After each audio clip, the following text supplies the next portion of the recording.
உயர்நீதிமன்ற உத்தரவை அடுத்து மறு பிரேத பரிசோதனை செய்வதற்காக மர்மமான முறையில் உயிரிழந்த மாணவி மோனிஷாவின் உடல் இன்று சென்னை கொண்டுவரப்படுகிறது.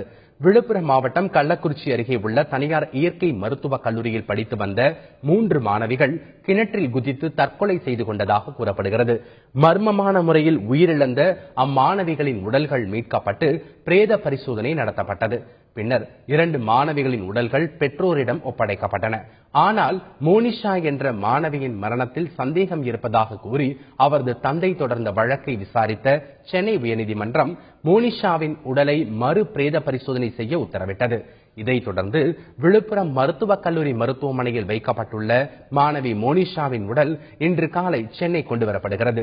போரூர் ராமச்சந்திரா மருத்துவக் கல்லூரி தடயவியல் துறையின் தலைவர் டாக்டர் பி சம்பத்குமார் தலைமையிலான குழுவினர் மாணவி மோனிஷாவின் உடலை மறு பிரேத பரிசோதனை செய்கின்றனர்.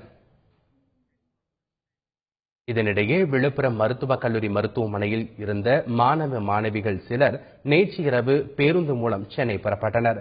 அவர்கள் எமது செய்தியாளர் கோபிநாத்திடம் கூறியதை தற்போது பார்க்கலாம். என்ன கோரிக்கை சென்னைக்கு போறீங்க? அடுத்த கட்ட நடவடிக்கை என்ன? சார், எங்களுக்கு பாதிக்கப்பட்ட மாணவ மாணவிகள் அனைத்துவருக்கும் மாற்றுக் கல்லூரி வழங்கப்பட வேண்டும்.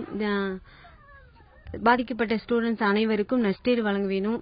அதுபோக அரசு அங்கீகரிக்கப்பட்ட கல்லூரி தான் சார் எங்களுக்கு வேணும். அரசு கல்லூரி மட்டும் தான் வேணும். தனியார் கல்லூரி போய்விட்டு இந்த மாதிரி வாழ்க்கையை நாசம் பண்ணாம நல்லபடியா எங்க பேரண்ட்ஸ் கனவு நினைவாகணும். 3 மாணவியுமே எங்களுக்காகவே இறந்துருக்காங்க. அவங்க உயிரை எங்களுக்காகவே அர்ப்பணிச்சிருக்காங்க. இன்னொன்னு என்னன்னா, எல்லாத்துக்கும் நஷ்டஈடு வழங்கணும்.